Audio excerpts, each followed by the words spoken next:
Assalamualaikum warahmatullahi wabarakatuh. Perkenalkan, nama saya Desti Suci Amalia dengan NIM 20240501030886. Di sini saya akan menjelaskan materi-materi dari kelompok 8 sampai 14 untuk memenuhi ujian tengah semester akuntansi biaya yang diampu oleh dosen Muhammad Imran SEMAK. Langsung saja materi kelompok 7 yaitu Just in Time atau biasa disingkat JIT. JIT adalah filosofi produksi yang menghasilkan barang hanya pada saat dibutuhkan dalam jumlah yang dibutuhkan dengan tujuan meniadakan persediaan dan pemborosan atau was. Kemudian ada beberapa konsep JIT. Yang pertama itu ada sistem tarik atau full system. Produksi dijalankan berdasarkan pesanan atau permintaan nyata yang sudah ada, bukan berdasarkan ramalan penjualan. Jadi, barang yang dibuat itu ditarik oleh permintaan, bukan didorong oleh jadwal produksi. Yang kedua itu ada persediaan minimum.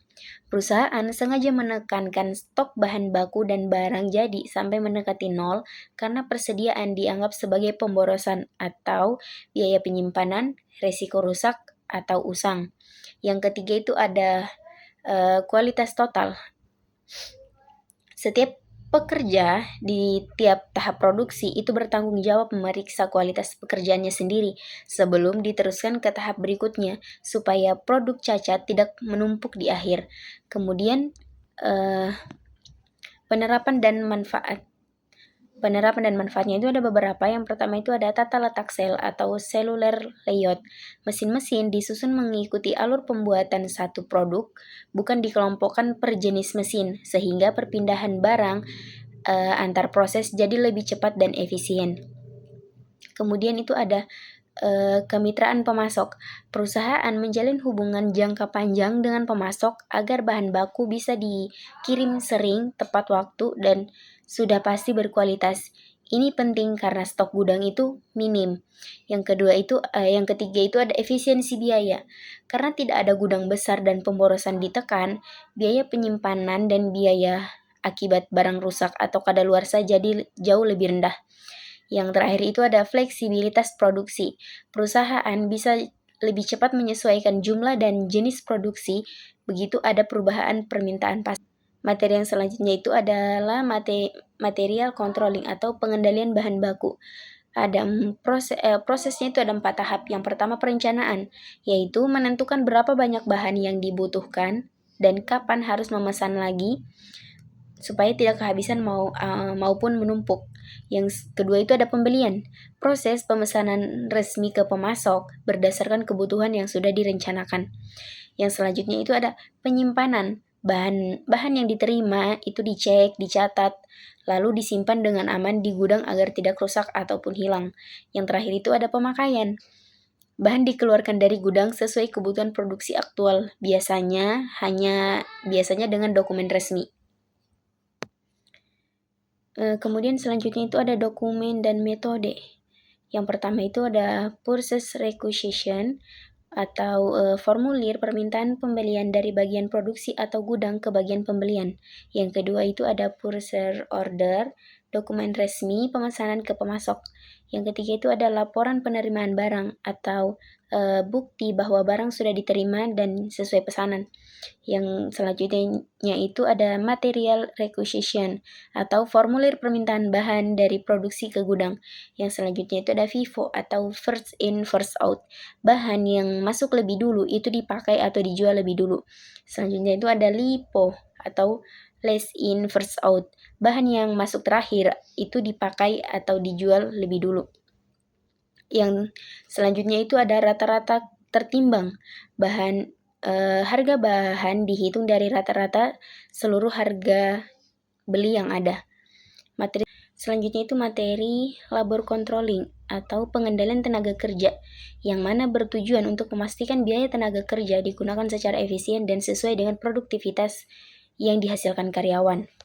Ada 3 pengendalian tenaga kerja. Yang pertama, tenaga kerja langsung atau karyawan yang langsung mengelola bahan menjadi produk. Misalnya, operator mesin produksi. Upahnya masuk sebagai biaya langsung. Yang kedua itu ada tenaga kerja tidak langsung, karyawan pendukung produksi yang tidak langsung menyentuh produk. Gajinya masuk ke biaya overhead. Yang ketiga itu ada pengukuran produktivitas. Ialah membandingkan jam kerja yang seharusnya atau standar dengan jam kerja aktual untuk menilai efisiensi kerja karyawan. Kemudian ada dokumen pengendalian tenaga kerja. Ada 4, yang pertama itu kartu hadir atau clock card, yang mana mencatat jam masuk dan pulang karyawan sebagai dasar pengajian. Yang kedua itu ada kartu jam kerja atau time ticket, mencatat waktu yang dihabiskan karyawan untuk mengerjakan tugas atau pesanan tertentu, berguna untuk membebankan biaya tenaga kerja ke produk yang tepat. Yang ketiga itu daftar gaji dan upah. Rekap pembayaran karyawan tiap periode itu berdasarkan data kehadiran dan juga jam kerja. Yang terakhir itu ada insentif dan bonus, penghargaan tambahan untuk mengacu produktivitas tanpa mengorbankan kualitas kerja. Materi selanjutnya itu adalah factory overhead controlling atau biaya overhead pabrik. Biasa disingkat itu BOP, adalah seluruh biaya produksi selain bahan baku dan tenaga kerja langsung yang sifatnya itu sulit ditelusuri langsung ke produk. Pembagiannya itu ada 3. Yang pertama ada biaya tetap atau jumlah tidak berubah meski volume produksinya berbeda. Yang kedua itu ada biaya variabel, berubah sebanding dengan volume produksi. Yang ketiga itu ada biaya semi variabel, ialah mengandung unsur tetap dan variabel sekaligus. Kemudian ada anggaran dan tarif. Yang pertama itu anggaran BOP atau perkiraan total biaya overhead pabrik untuk satu periode ke depan. Yang kedua itu ada tarif ditentukan di muka. BOP yang dianggarkan dibagi dengan dasar alokasi tertentu, misalnya jam mesin. Untuk mendapatkan tarif per unit dasar alokasi dihitung dari awal periode sebelum biaya aktual diketahui.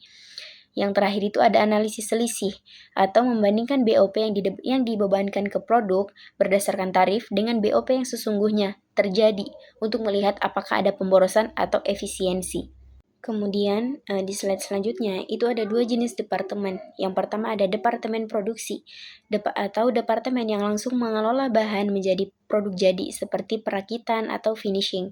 BOP-nya itu dibebankan langsung ke produk. Yang kedua itu ada departemen jasa atau departemen yang tidak langsung mengelola produk tapi mendukung departemen produksi. Contohnya itu seperti pemeliharaan mesin, gudang dan juga listrik. Biayanya perlu dialokasikan ke departemen lain karena tidak berhubungan langsung dengan produk. Kemudian ada 3 metode alokasi. Yang pertama itu ada metode langsung atau direct. Adalah biaya departemen jasa langsung dialokasikan ke departemen produksi, mengabaikan jasa antar departemen jasa itu sendiri. Yang kedua itu ada metode bertahap atau step down. Alokasi dilakukan berurutan atau bertahap. Satu departemen saja dialokasikan dulu ke departemen lain, termasuk jasa lain, baru lanjut ke departemen berikutnya. Yang ketiga itu ada metode timbal balik. Metode ini adalah metode yang paling akurat, memperhitungkan penggunaan jasa timbal balik antar sesama departemen jasa sebelum dialokasikan ke departemen produksi. Materi selanjutnya itu ada biaya sistem standar atau analisis varian. Komponen biaya standarnya itu ada beberapa. Yang pertama itu ada standar bahan baku atau kuantitas dan harga bahan yang seharusnya digunakan untuk membuat satu unit produk. Yang selanjutnya itu ada standar tenaga kerja, jam kerja dan tarif upah yang seharusnya dibutuhkan per unit produk. Yang selanjutnya itu ada standar overhead pabrik, tarif BOP standar yang sudah ditetapkan per unit produk. Kemudian itu ada jenis standar, standar ideal atau kondisi sempurna jarang tercapai, dan standar praktis atau realistis dan bisa dicapai dengan usaha normal. Selanjutnya itu ada analisis varian. Ada beberapa. Yang pertama itu ada selisih harga bahan baku atau selisih antara harga beli aktual dengan harga standar. Yang selanjutnya itu ada kuantitas bahan baku atau selisih antara jumlah bahan yang benar-benar dipakai dengan jumlah standar. Yang selanjutnya itu ada selisih tarif upah atau selisih antara tarif upah aktual dengan tarif standar. Selanjutnya itu ada selisih efisiensi tenaga kerja, selisih antara jam kerja aktual dengan jam kerja standar. Dan yang terakhir itu ada selisih anggaran, kapasitas, dan juga efisiensi BOP. Membandingkan BOP aktual dengan BOP yang dianggarkan atau dibebankan untuk melihat beberapa penyebab pemborosan atau efisiensi biaya overhead. Kemudian materi selanjutnya itu ada analisis biaya pemasaran. Ada dua jenis biaya. Yang pertama order get cost atau biaya untuk mendapatkan pesanan atau pelanggan baru seperti iklan, promosi, komisi sales. Biaya ini sulit dihubungkan langsung dengan hasil penjualan tertentu. Yang kedua itu ada order filling cost atau biaya untuk memenuhi pesanan yang sudah didapat seperti pergudangan, pengiriman, dan penagihan. Biaya ini lebih mudah ditelusuri di aktivitas yang jelas. Kemudian ada analisis dan pengendalian. Analisis per produk itu melihat profitabilitas masing-masing jenis produk yang dijual. Selanjutnya ada analisis per wilayah atau membandingkan kinerja penjualan atau pemasaran di berbagai daerah. Kemudian analisis per pelanggan, menilai seberapa besar kontribusi laba dari setiap kelompok atau segmen pelanggan. Yang terakhir itu ada activity based costing atau ABC atau yang biasa itu membebankan biaya pemasaran berdasarkan aktivitas yang benar-benar memicu biaya tersebut, bukan dipukul rata sehingga hasilnya lebih akurat. Mungkin itu saja pemaparan materi dari saya.